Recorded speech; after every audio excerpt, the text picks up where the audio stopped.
Hi, my name is Kevin Zachary, and I'd like to welcome you to the first in a series of Bravo Zulu PowerBriefs. This first one is titled the PIN PowerBrief. PIN stands for Performance Improvement and Neuroscience. In this PowerBrief, I will describe how lessons from neuroscience can help improve the performance of individuals and organizations. To start off, we're going to do an exercise I call the crossing arms exercise. You'll receive more neurological benefits if you participate in this exercise while you're watching this video, but please don't try to participate if it'll place you or others in danger of getting hurt. It's not that big of a deal if you just imagine it in your head. The first step is to cross your arms when I give the signal.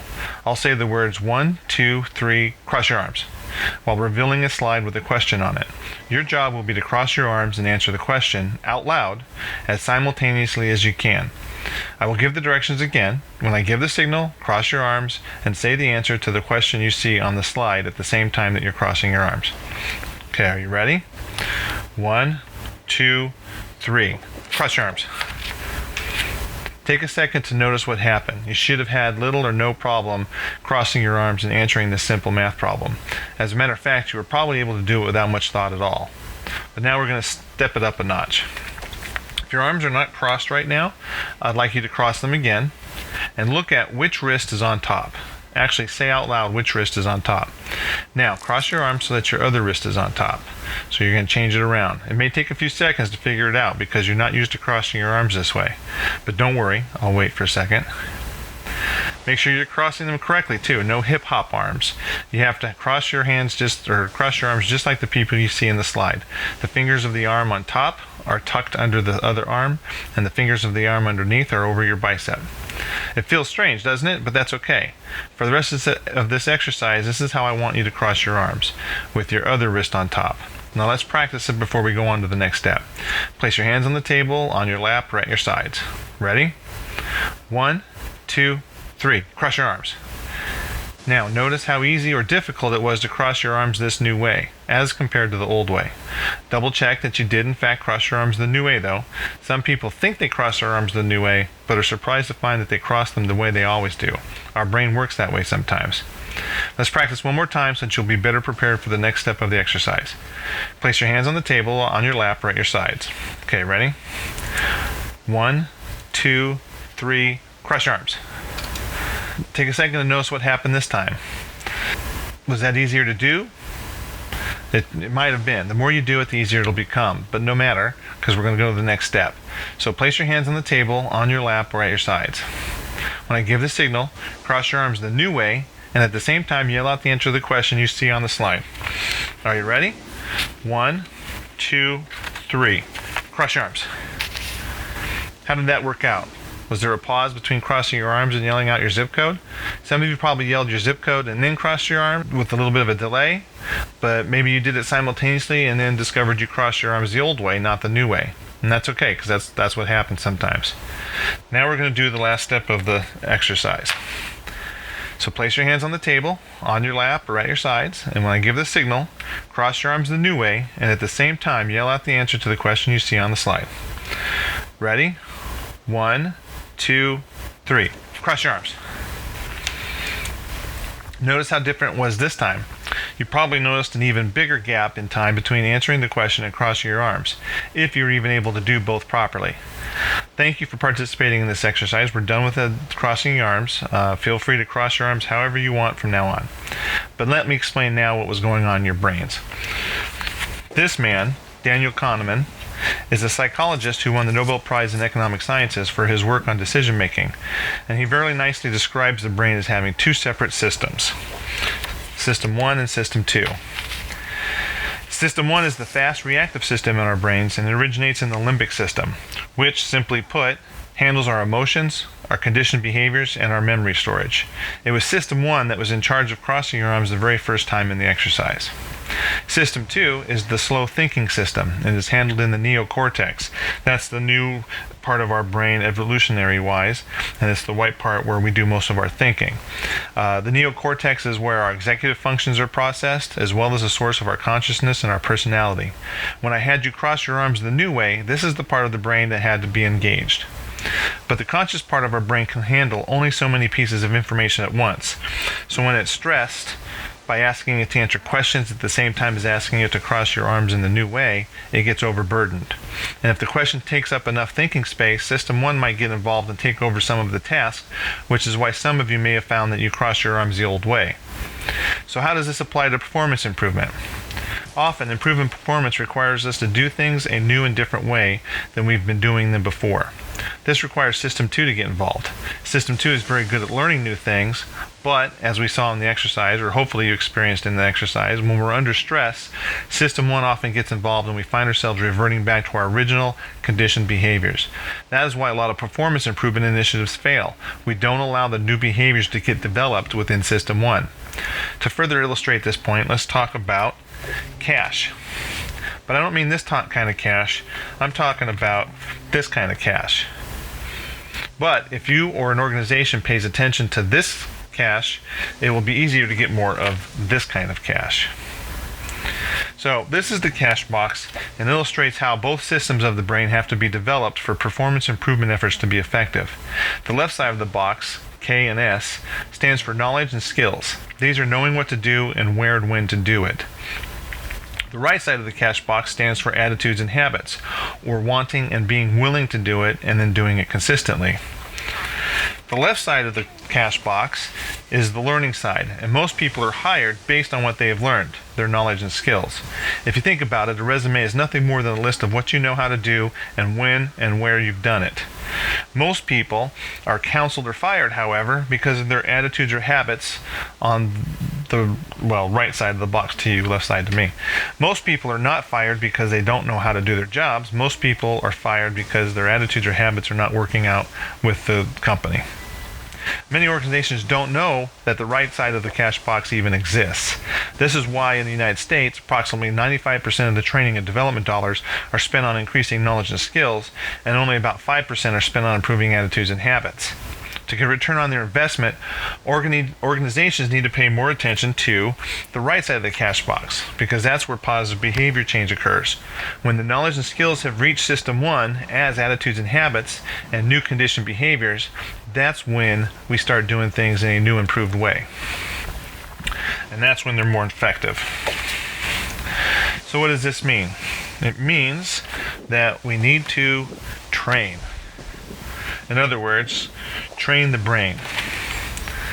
I used the Alaska Railroad train in that previous slide because I grew up there and worked as a tour guide on it one summer. That's just a side note.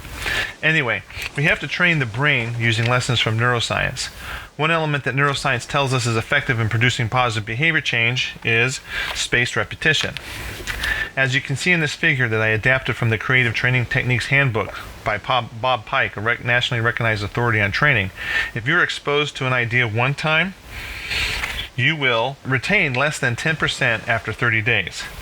But if you're exposed to an idea at least 6 times over a period of time, you will retain more than 90% of that information. That's because you're learning the information at System 1 level. Here's an example. McDonald's used to have a jingle for the Big Mac that started with 2 all-beef patties. If you remember the rest of it, special sauce, lettuce, cheese, pickles on a sesame seed bun, you're probably in your 40s, because that jingle has not been aired since 1976, but it demonstrates the power of spaced repetition. You know, the advertising agencies know all about this, and that's why they play commercials over and over, and that's why they try to get catchy jingles. The second lesson we can learn from neuroscience is the value of experiential learning. The crossing arms exercise is an example of experiential learning. I could have told you about System 1 and 2 in the brain, but by participating in the exercise, you were able to experience the information at a deeper level. You actually experienced it, the two systems were at work in the moment. And this is a key element in producing positive behavior change at the System 1 level. Let me give you an even more significant example. For college, I attended the U.S. Naval Academy in Annapolis, Maryland. As a freshman there, or a plebe as we were called, we had to do many things that seemed silly and were designed just to mess with us. One of these was the chow call. an announcement we had to make before every meal. It consisted of us plebes taking station at various places in the hallways of the dorm in inspection-ready uniform and yelling a 30-second announcement. Well, it depends on how long it took you, but basically a 30-second announcement, word for word, as loud and fast and clear as we could without stopping. Even when upper class were in our face, yelling at us, tugging at our uniforms, and trying to mess us up. We had to do it at 10 minutes and again at 5 minutes before every formation. Here's an example of the 5-minute chow call. It's been a while. I did practice a little bit, but here we go. Sir, you now have 5 minutes to evening meal formation. Uniform for evening meal. Service dress blues. Formation goes outside. The officers of the watch are. The officer of the watch is Commander Konetsky, 6th Battalion Officer. The assistant officer of the watch is Captain Makuta, 14th Company Officer. Midshipman officer of the watch is Midshipman Lieutenant Commander Trigg, Deputy Brigade Commander. The evening meal is chicken tenderloins with poulet sauce, mashed potatoes, buttered corn, steamed broccoli, salad wedges, chocolate cake, iced tea, and milk. Sports in the yard are 1600 Navy Rifle versus West Virginia University. Special events in the yard are 2000 four-stall lecture. Time, tight in formation, wait for no one. You now have 5 minutes. Sir! As a plebe, we thought these chow calls were a waste of our time, but as upper class, we enjoyed making the plebes do them. It was a tradition, after all. By the way, this is not a picture of a chow call, but you get the idea. Now, fast forward almost 6 years. I'm the officer of the deck on a U.S. warship, guided missile cruiser, and I'm responsible for managing a team of sailors on the bridge to maneuver the ship and carry out its duties on behalf of the captain. There are sailors who are steering the ship, handling the engines, tracking other vessels on radar, visually tracking vessels with binoculars, tracking our course on navigation charts, listening to radio messages from other ships and commanders in the area. It can be a very busy workplace. In this particular instance, we were traveling with this carrier battle group, and for some reason, out in the middle of the ocean, we meet up with this carrier battle group, kind of like it's a city intersection. Oh, and it's 1 a.m. in the morning. Now, one thing you have to understand, this was a very big deal. With this many ships maneuvering past each other in the dark of night, chances are very good for something bad to happen. Something bad enough that would end the careers of the captain and officers of the deck of any ships that were involved. This is why I had both the captain and the executive officer on the bridge with me, standing on either side. So put yourself in my place. I have my commanding officer and the second in command giving me recommendations, often opposing recommendations, while still tracking the announcements from the radar operators giving me distance to ships we were supposed to keep station on, listening to the commands that the battle group commanders were giving us over the radio, getting inputs from the navigator to keep us on track, receiving recommendations from the Combat Information Center, who was also tracking all of the ships in both battle groups and interpreting the radio signals, giving orders to the sailors steering the ship and managing the throttles and listening to them repeat back the orders to make sure they were correct, looking at the steering and speed indicators to make sure they were doing the correct moves, and trying to keep an eye on the few lights of the ships I could see outside so I didn't hit anyone. After about 40 minutes of this, I was drenched in sweat, but the two battle groups were clear of each other and we were in our assigned station, miles from any other vessel. Captain turned to me and said, "Hey, good job, Zach. I'm going to bed." My executive officer laughed because he could see how bedraggled I was. He clapped me on the shoulder and said, kind of facetiously, "That wasn't so bad, was it?" I laughed with him and said, "You know what? That felt like the most hellish 40-minute chow call I've ever had." And it was in that moment that I recognized why we had to do those silly chow calls at the academy. They were preparing us for moments just like this, moments when you have multiple inputs that could overwhelm your system, but you still have to perform flawlessly. Experiencing those chow calls, spaced out over the course of a year, gave me the behaviors at a System 1 level and the knowledge and skills at a System 2 level that allowed me to shine in a challenging moment at sea in the fleet. And this brings me to the third element from neuroscience that can make performance improvement more effective, and that is using stories. Incorporating storytelling in the developmental process helps us take ownership of what we are learning. Stories, which can take any number of forms, whether they're personal stories, introspective journaling, business narratives, personal mission statements, visualization exercises, affirmations, or even simple discussions and conversations with others. These can all help us connect more deeply with new information and make it easier for us to internalize it at a System 1 level. Stories help us to learn better because they access both sides of our brains. The analytical, logical left hemisphere that pays attention to the facts and sequence of the story, as well as the creative, relationship-oriented right hemisphere that tries to see the big picture. Researchers have found that our brains are actually wired for stories. When two people communicate, their neural activity almost becomes synchronized. Our neurons are firing in much the same way as the person telling the story, allowing us to experience it in a way. That's why we frequently duck and weave when we're watching James Bond take out adversaries, or why we cringe when we hear the story about how someone caught a bad bounce of a baseball right into the goodie basket. We often learn things about ourselves through stories that we would not have access to learning any other way. Howard Gardner, who's well known for his multiple intelligence books, he says stories are the single most powerful tool in a leader's toolkit. So by teaching us about System 1, System 2 in our brains, and how to create positive behavior change by incorporating spaced repetition, experiential learning, and storytelling in our developmental processes, neuroscience can help us be more effective at improving our performance. And that, my friends, is the end of the PIN Power Brief. Thank you for watching this Power Brief, and please feel free to share it with others. Bye-bye.